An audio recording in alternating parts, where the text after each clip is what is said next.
नमस्कार दोस्तों, मधुर कथाएं चैनल पर एक बार फिर से आपका हार्दिक अभिनंदन है। तो आज की मेरी कहानी का शीर्षक है एक औरत की दर्द भरी कहानी। तो चलिए शुरू करते हैं आज की अपनी ये कहानी। सुबह के लगभग 5 बजने वाले थे। घर के सभी लोग अभी सो रहे थे। तभी पूनम उठी और अपने कमरे में जाकर कुछ जरूरी सामान बैग में रखकर दबे पांव बिना किसी आहट के चुपचाप घर से बाहर निकल गई। उसके पांव तेजी से बस स्टैंड की तरफ बढ़ रहे थे। हल्का हल्का उजाला होने वाला था। पूनम लखनऊ से बनारस जाने वाली बस में बैठ गई।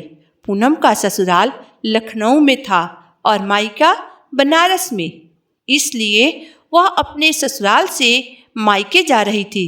पूनम बस में बैठते ही फिर कभी ससुराल लौटकर न आने की दृढ़ निश्चय कर ली। बस चल पड़ी। इसके साथ ही पूनम अपने अतीत के यादों में खो गई। 3 साल पहले ही पूनम की शादी लखनऊ के एक बहुत बड़े व्यापारी परिवार के यहाँ हुई थी। परिवार हर तरह से संपन्न था। किसी चीज की कोई कमी नहीं थी। ससुराल में पूनम का कुछ दिन बहुत अच्छे से बीते, परंतु जल्द ही सारी सच्चाई उसके सामने आ गया।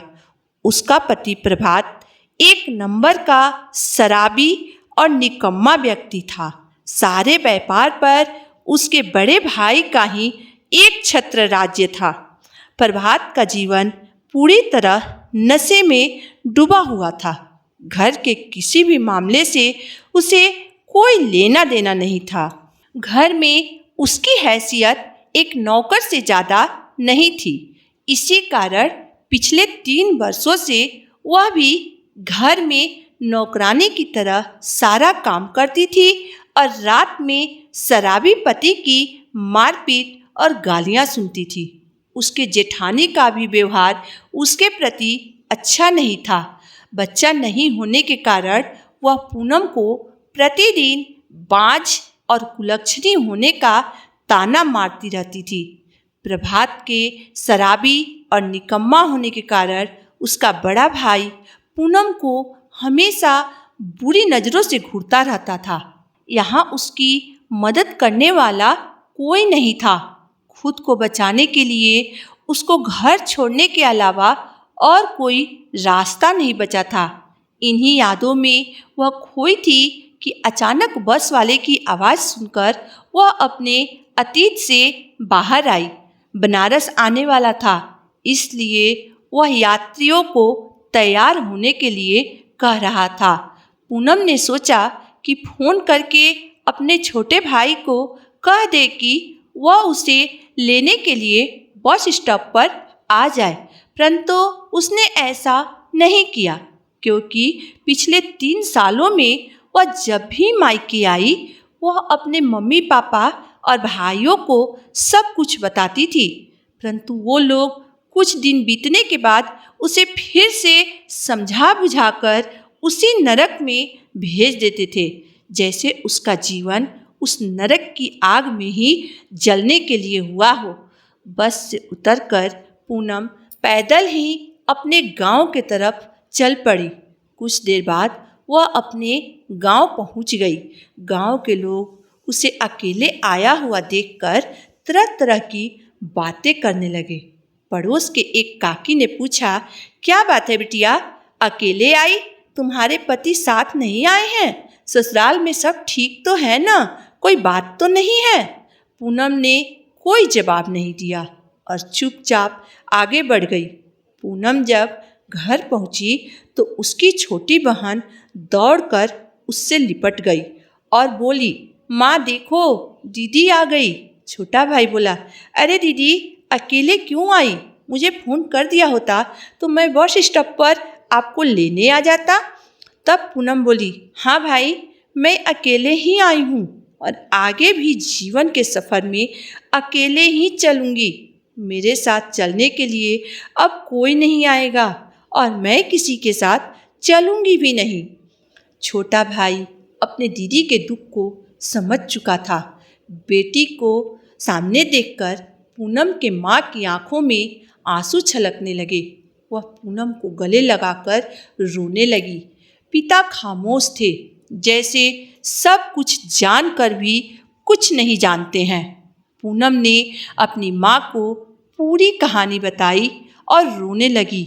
तभी पास खड़ा उसका छोटा भाई बोला, अरे दीदी, आप क्यों रोती हो? रोएंगे तो अब वो लोग जिन्होंने आपको इतना दर्द दिया है। मैं उन्हें छोड़ूंगा नहीं। तब पूनम अपने छोटे भाई को शांत करते हुए बोली, जिसके साथ मैंने 7 फेरे लिए, जीवन भर एक दूसरे की साथ निभाने की कस्में खाई, जब उसे मेरी ख्याल नहीं तो मैं दूसरों से क्या उम्मीद करूं? मैं अब उस नरक में वापस नहीं जाना चाहती। उस घर में जाने से अच्छा है कि मैं मौत को गले लगा लूं। वहाँ पर रोज रोज घुट घुट कर मरने से अच्छा है कि एक ही बार मर जाना। तभी पूनम के पिताजी के पास प्रभात का फोन आया। वो कह रहा था, आपकी बेटी बिना बताए अपने प्रेमी के साथ घर छोड़कर भाग गई। उन्होंने कहा, मेरी बेटी भागने वालों में से नहीं है। वह मेरे पास मेरे घर आई है और वापस कभी नहीं जाएगी। इतना कहकर उन्होंने फ़ोन काट दिया। वो पूनम की तरफ देखते हुए सोचने लगे कि हमारे एक गलत फैसले ने मेरी फूल सी बच्ची का जीवन नरक से भी बदतर बना दिया। उनके आंखों में आंसू भर आए।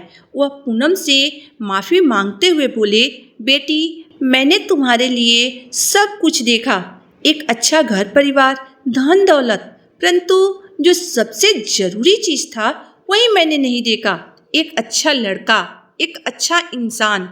पूनम को मायके आए हुए 1 महीना बीत चुका था। गांव के लोग उसके बारे में तरह तरह की बातें करते। कोई उसे बाँझ कहता, कोई उसे आवारा कहता और कोई उसे बदचलन कहता, परंतु कोई उसके दर्द को नहीं समझ पाता था। वह जहाँ भी जाती लोग उसे घूरने लगते। गांव की औरतें आपस में कानाफूसी करने लगती, जैसे उसने ससुराल छोड़कर कोई बहुत बड़ा अपराध किया हो। तो दोस्तों, आज की मेरी कहानी यहीं तक थी। दोस्तों, हमारे समाज में गलती चाहे किसी की हो, लेकिन गुनहगार हमेशा औरत को ही माना जाता है। हर अंगुलियां उसी की तरफ उठती है। दोस्तों, मेरा आपसे एक ही अनुरोध है कि आप जब कभी भी किसी लड़की के लिए लड़का ढूंढने जाएं, तो आप धन दौलत देखें न देखें वो बात की बात है, परंतु एक अच्छा लड़का, एक अच्छा इंसान जरूर देखिएगा। उस लड़की के लिए एक अच्छा लड़का ढूंढिएगा, न कि धन दौलत।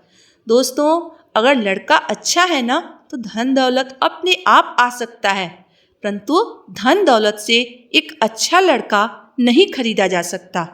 तो आज के लिए बस इतना ही। कैसी लगी मेरी कहानी आप मुझे ज़रूर बताइएगा।